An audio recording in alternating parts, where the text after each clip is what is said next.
Hello friends, welcome back. आप सभी का अपने channel smart study class for you में बहुत बहुत स्वागत है।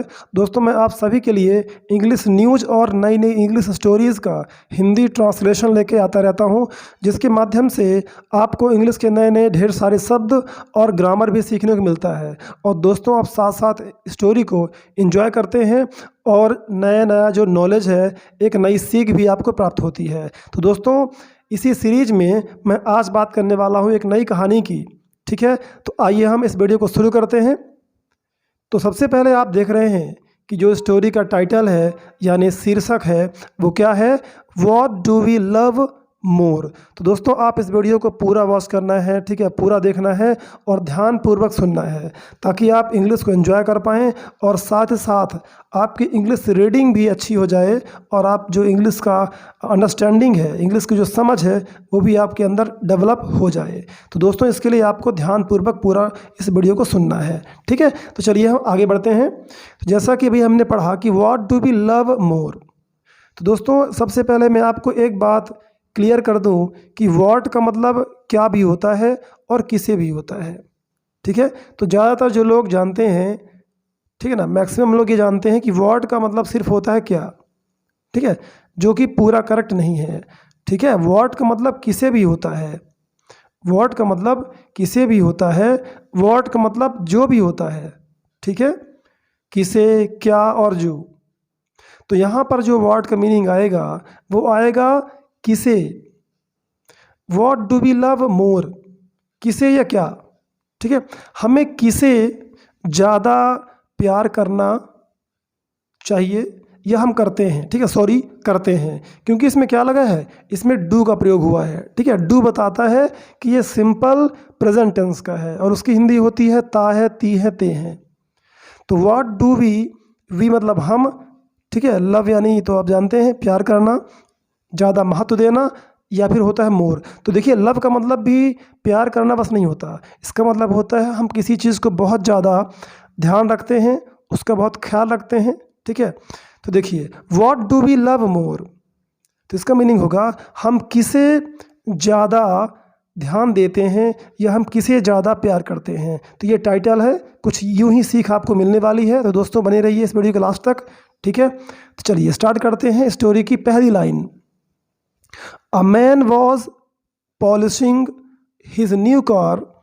His 14-year-old daughter picked up a stone and scratched it on the side of the car. A man was polishing, एक व्यक्ति पॉलिश कर रहा था। ठीक है, was पॉलिशिंग मतलब होता है कि पॉलिश कर रहा था, क्योंकि ये पास्ट कॉन्टिन्यूअस का है। राइट, was यानी था होता है। तो एक आदमी जो है पॉलिश कर रहा था हिज न्यू कार, अपनी नई कार को। ठीक है, हिज 14-year-old डॉटर, उसकी 4 साल की बच्ची। ठीक है, 14-year-old मतलब sorry 4-year-old, I am sorry. तो 4 साल की बच्ची, उसकी बेटी। ठीक है, डॉटर में से होता है पुत्री या बेटी। Right, picked up a stone means पत्थर, पिक्ड अप मतलब उठा लिया। अब ये पिकअप का सेकंड फॉर्म है, क्योंकि सिंपल पास्ट टेंस का प्रयोग हुआ है। राइट, तो ये सब्जेक्ट है और ये वर्ब है।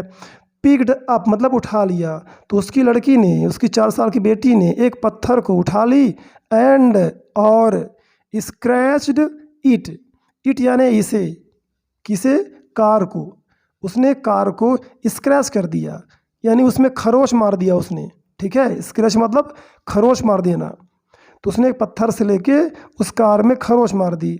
अब आप समझ सकते हैं कि इससे क्या होगा, पिता को गुस्सा आया होगा। तो आइए समझते हैं कि उस फादर ने आखिर क्या किया इस बच्ची के साथ। ठीक है, on the side of the car, of मतलब का की के। ठीक है, साइड यानी आप जानते हैं तरफ, तो on the side of the car, तो कार की साइड में जिधर कार खड़ी थी उसी में उसने स्क्रैच कर दिया पत्थर से लेकर। In anger the furious man took his child's hand and hit it many times. तो इन एंगर, इन यानी में, एंगर मीन्स क्रोध, गुस्सा। तो गुस्से में, क्रोध में, द फ्यूरियस मैन यानी क्रोधित आदमी। वो जो फादर था ना, बिल्कुल क्रोधित हो गया बहुत ज़्यादा, उसको बोलते हैं फ्यूरियस, बहुत ज़्यादा क्रोधित। मैन आदमी took his child's hand, his यानी अपने, वह अपने, है ना, वह अपने चाइल्ड यानी बच्चा, तो अपने बच्चे, अपनी बच्ची के हाथ को ले लिया यानी पकड़ लिया। And hit it many times, hit यानी होता है मारना, ओके, और इट यानी इसे, मैंने बताया आपको इट यानी यह या इसे, तो वह इसे उसके हाथ को कई बार, मैनी टाइम्स मीन्स कई बार उसको हिट कर दिया, ओके, उसको मारा। और नॉलेज के लिए आपको मैं एक बात और बता दूं कि हिट का तीनों फॉर्म सेम होता है, right. Hit first form, hit, hit, उसके तीनों रूप सेम होते हैं।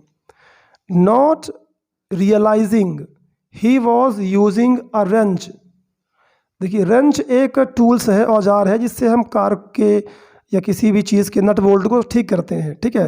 तो रेंच आप लोग जानते होंगे, आप लोग रेंच का जो है हिंदी मीनिंग आप सर्च करके मुझे बता दीजिएगा, ठीक है, कमेंट बॉक्स में आपको करना है कि रेंच को जो औजार है उसको हिंदी में क्या बोलते हैं। मैं आपको बता दिया हूँ कि वो एक औजार है जिससे हम नट बोल्ट को कसते हैं, सही करते हैं, ठीक है, आप लोग सुने भी होंगे। चलिए, तो वो अंग्रेजी में ही प्रयोग होता है। तो नॉट रियलाइजिंग, वो एहसास नहीं कर पाया, राइट। नॉट रियलाइजिंग यानी एहसास ना करते हुए, एहसास ना करते हुए कि ही वॉज यूजिंग अ रंच, वो एक रंच का प्रयोग कर रहा था। यहाँ पर डब्लू साइलेंट है दोस्तों, आपको ध्यान देना है कि रंच में डब्लू साइलेंट है, इसको पढ़ेंगे wrench, not wrench, right. Wrench, was using प्रयोग कर रहा था, तो वह एक रंच का, एक टूल्स का प्रयोग कर रहा था उसको मारने के लिए। उसको ये एहसास नहीं हुआ क्योंकि वो बहुत फ्यूरियस था, वो बहुत क्रोधित था, ठीक है। जैसे नॉर्मली होता है ना, गुस्से में हम लोग बहुत कुछ भूल जाते हैं और उसके बाद तो मालूम पड़ता है कि हमने क्या कर दिया, राइट। गुस्से में हमने क्या कर दिया वो तो गुस्से के बाद मालूम पड़ता है। तो उसने वो रिंच से बच्ची को हिट कर दिया उसके हाथ में। The child got injured badly, the child यानी वो बच्चा, यानी बच्ची थी, ठीक है, बेटी थी उसकी, तो वह बच्ची बहुत ज़्यादा जो है घायल हो गई, ठीक है, चोटिल हो गई, उसको बोलते हैं गॉट इंजर्ड। गॉट क्या है एक्चुअली में, गेट का सेकंड फॉर्म है, गेट, गॉट या गॉटन। तो गॉट इंजर्ड मतलब चोटिल हो गई, घायल हो गई। बैडली यानी बुरी तरह से, क्योंकि बैड का मतलब बुरा होता है, तो बैडली मतलब बुरी तरह से वो क्या हो गई, घायल हो गई। एट द हॉस्पिटल, फिर क्या हो गया, वो उसको हॉस्पिटल ले गया होगा, राइट, भर्ती किया होगा। तो एट द हॉस्पिटल मतलब हॉस्पिटल पर, राइट, हॉस्पिटल पर, एट यानी पर, तो हॉस्पिटल पर कह सकते हैं आप, या हॉस्टल में कह सकते हैं। The child lost all his fingers due to multiple fractures. The child वह बच्ची, lost all his fingers, lost मतलब होता है खो देना, ठीक है। लूज का ये सेकंड फॉर्म है गाइस, आप जान लें, LOSE, लूज मतलब होता है खो देना, कोई चीज़ खो देना। लूज का सेकंड फॉर्म क्या हो गया, लॉस्ट। तो बच्ची ने अपनी सारी फिंगर्स यानी हाथ की उंगलियां, फिंगर मीन्स हाथ की उंगली, तो सारी हाथ की उंगलियों को उसने खो दिया, ओके। ऑल हिज फिंगर्स, अपनी सारी उंगलियों को उसने खो दिया। ड्यू टू मतलब होता है के कारण, किसके कारण, मल्टीपल फ्रैक्चर्स, मीनिंग होता है इसका बहुत ज़्यादा टूट फूट जाना। जैसे कोई हाथ पैर है उसमें बहुत सारे जो हड्डियां हैं वो टूट जाती हैं, बहुत ज़्यादा उसमें घाव आ जाता है, उसको बोलते हैं मल्टीपल फ्रैक्चर्स, यानी कई बार, यानी बहुत ज़्यादा चोट आना या बहुत ज़्यादा टूट फूट जाना, उसको बोलते हैं मल्टीपल फ्रैक्चर्स, ओके, राइट। चलिए आगे बढ़ते हैं। When the child saw, when मतलब जब, सो यानी देखा, तो जब उस बच्ची ने देखा हर फादर अपने पिता को, विथ पेनफुल आईज, पेनफुल मतलब होता है दर्द भरी, फुल यानी भरी, पेन मीन्स दर्द, ठीक है, विथ यानी से या साथ होता है, ठीक है, से या साथ, तो पेनफुल दर्द भरी आँखों से या आँखों के साथ उसने देखा अपने फादर को। ही आस्क्ड, ठीक है, ही आस्क्ड, उसने पूछा। डैड, एक्चुअल में यहाँ पर सॉरी, यहाँ पर सी होना चाहिए, राइट, क्योंकि वो एक डॉटर थी ना, उसकी पुत्री थी। तो एक्चुअली यहाँ पर जो है जहाँ ही लिखा है वहाँ सी होना चाहिए। ये कुछ कई बार टाइपिंग में हो जाता है मिस्टेक। तो सी आस्क्ड, वो लड़की है तो उसके लिए हम क्या प्रयोग करेंगे? सी प्रयोग करेंगे। सी मतलब वह है, ही मतलब वह है, लेकिन फ़र्क क्या है? सी का प्रयोग करते हैं गर्ल्स के लिए और ही का प्रयोग बॉयज़ के लिए। ठीक है, चलिए आगे बढ़ते हैं। आस्क्ड, वह पूछी कि dad when will my fingers grow back. वो पूछती है कि डैड, पिता, मेरी जो फिंगर्स हैं, हाथ की उंगलियां हैं, वो कब वापस ग्रो करेंगी, कब वापस बड़ी होंगी। ठीक है, व्हेन मतलब होता है कब, व्हेन मीन्स कब भी होता है और व्हेन मीन्स जब भी होता है।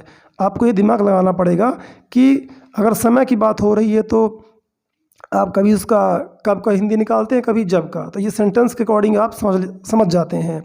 तो जैसे यहाँ पर है कब, तो मेरी जो उंगलियां हैं, फिंगर्स, हाथ की उंगलियां, ग्रो बैक मतलब वापस उगना, तो वो कब वापस उगेंगी। ठीक है, तो बच्ची बड़े प्यार से अपने पिता से पूछती है, right. The man was so hurt and speechless. The man यानी वो आदमी, वो यानी था, सो मतलब बहुत ज़्यादा, ठीक है, या इतना भी होता है, ज़्यादा होता है। तो वो बहुत ज़्यादा चोटिल था। हार्ट मतलब होता है वैसे चोटिल, कि मानसिक तौर पे अपने दिल में, मन के अंदर वो बहुत जो था घायल महसूस कर रहा था। एंड स्पीचलेस, स्पीचलेस मतलब होता है अमूक या चुप, तो बहुत चुप था वो। स्पीचलेस मतलब उसके मुंह से आवाज़ भी नहीं आ रही थी कुछ भी। क्यों? क्या आप समझ गए होंगे कि वो क्या करे, क्या बोले वो, क्योंकि उसने गलती की थी, उसकी गलती बहुत ज़्यादा थी। ठीक है, गुस्से में आके उसने छोटी सी बच्ची पर हाथ उठा दिया बिना जाने समझे, ये तो बहुत बड़ी गलती है उसकी। इसलिए वो बिल्कुल स्पीचलेस रह गया, चुप रह गया, कुछ बोल नहीं सका। ही वेंट बैक, वह वापस गया। वेंट बैक मानी वापस गया। टू द कार, उस कार के पास, उसी कार के पास वो वापस गया। एंड किक्ड इट, इट यानी इसे, ठीक है, किक्ड यानी होता है लात मारना, किक्ड, तो उसने उस कार को किक किया यानी लात मारा, कई बार उसको लात मारा और अपने आप पे पश्चाताप किया कि मुझसे कितनी बड़ी भूल हो गई। ठीक है, मैनी टाइम्स, मैनी टाइम्स यानी कई बार उसने उसको लात मारा। Devastated by his own actions, own मतलब होता है खुद, बाय मतलब द्वारा। ठीक है, तो अपने खुद के है ना, ओन मतलब खुद, बाय यानी द्वारा, ठीक है, हिज यानी अपने, तो वह अपने खुद के एक्शंस यानी कार्य या कर्म, अपने खुद के एक्शन से, कर्मों से वो बिल्कुल उजड़ा हुआ था, बहुत दुखी था। Sitting in front of the car, in front of मतलब होता है सामने, तो कार के सामने वो बैठा हुआ था। He looked at the scratches, जो स्क्रैच थे, कार में जो खरोच आए थे, उन्हीं खरोच पर वो देखा। हिज डॉटर हैड रिटन, उसकी पुत्री ने लिखा था। ठीक है, हैड के बाद जब कभी थर्ड फॉर्म आ जाए, जैसे राइट, रोट, रिटन, ये थर्ड फॉर्म हो गया, तो उसका मीनिंग होता है कि ऐसा काम हो गया था या हो चुका था। तो उसकी डॉटर ने, उसकी पुत्री ने लिखा था लव यू डैड। अब देखिए, उस कार में उस बच्ची ने कोई ऐसी बात नहीं लिखी थी कि खरोच करके ऐसे उसको खरोच दी, उसने उसमें लिखा था लव यू डैड पत्थर से। लेकिन वो गुस्से में देखा नहीं और बस उतावला होकर उस पर टूट पड़ा, बेचारी को बुरी तरह से घायल कर दिया। अब देखिए मोरल क्या सीख मिलती है इस छोटी सी कहानी से, आपको क्या सीख मिलती है गाइज। हाँ देखिए, एक्चुअल में देखा जाए तो वास्तव में बहुत बड़ी सीख मिल देती है छोटी सी कहानी, कि हमें कभी भी उतावला होकर, छोटी मोटी जो गलती बच्चे कर देते हैं, तो उतावला होकर हमें बहुत ज़्यादा बिना सोचे समझे उन पर हाथ नहीं उठाना चाहिए और ऐसे कोई एक्शन, कोई भी कार्य नहीं करना चाहिए जिससे कि आपको पूरी लाइफ पश्चाताप करना पड़े, पछताना पड़े, राइट। तो इसका नैतिक शिक्षा आप समझ गए होंगे। देखिए, रिमेंबर मीन्स होता है दोस्तों याद रखें या याद रहे, बोलते हैं ना कि याद रखना ये बात, तो रिमेंबर याद रखें। Anger and love have no limit, तो याद रखें एंगर मतलब क्रोध और लव यानी प्यार की कोई सीमा नहीं है। कहते हैं ना कि इसकी कोई सीमा नहीं है, यानी हैव नो लिमिट, लिमिट यानी सीमा, नो मतलब नहीं, कोई नहीं है, ठीक है। हैव का यूज़ करे हैं हमने, जो प्रेजेंट टेंस का यूज़ होता है ना, जब हम बताना चाहते हैं कि इसमें ऐसा कुछ नहीं है या इसके पास कुछ नहीं है तो आप हैव नो का प्रयोग करते हैं, राइट। इसी तरह से हम कहना चाह रहे हैं कि एंगर और लव, क्रोध और प्यार की, है ना, इनके पास कोई सीमा नहीं है। ऑलवेज रिमेंबर, हमेशा याद रखें, दैट की things are to be used, things यानी चीज़ें, वस्तुएं, तो वस्तुओं को प्रयोग किया जाना है या वस्तुओं का प्रयोग किया जाता है, राइट। टू बी यूज्ड यानी होता है प्रयोग किया जाना, राइट, ये किया जाता है। तो जो चीज़ें हैं दोस्तों वो प्रयोग की जाती हैं, है ना, तो उनका नुकसान तो होगा ही वस्तुओं का। बट ये ध्यान रखें, people are to be loved, are to be loved मतलब क्या हो गया कि उसका जो है प्यार किया जाता है या प्यार किया जाना है, राइट।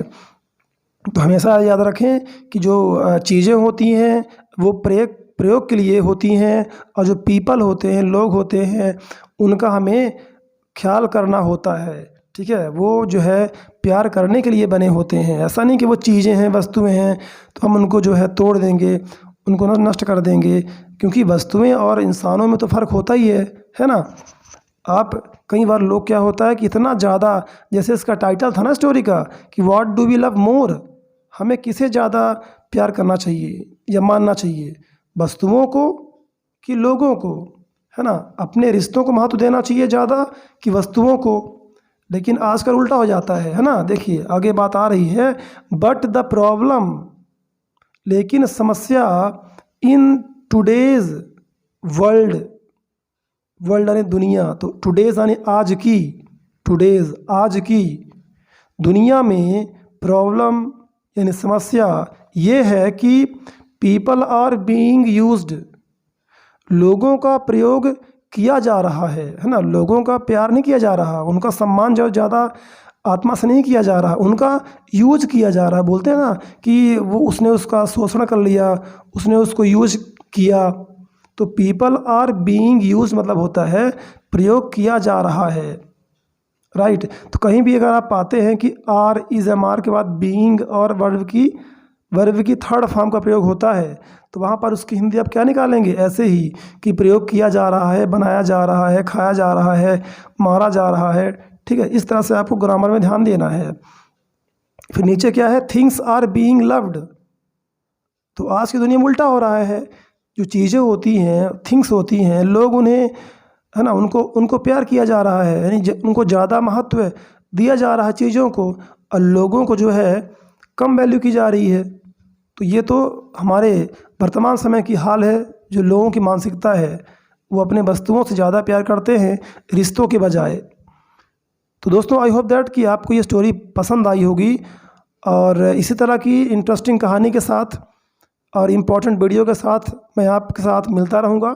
दोस्तों इस वीडियो को आप लाइक करके, ठीक है, अगर आपको लगता है कि इस तरह की वीडियो आपको चाहिए, है ना, आप चैनल पर नए हैं तो चैनल को सब्सक्राइब करके बेल आइकन को प्रेस ज़रूर कर लीजिएगा। और हाँ दोस्तों, अपने जो चहेते हैं, अपने प्यारे दोस्त यार हैं, उनको शेयर करना प्लीज़ मत भूलिएगा, ठीक है।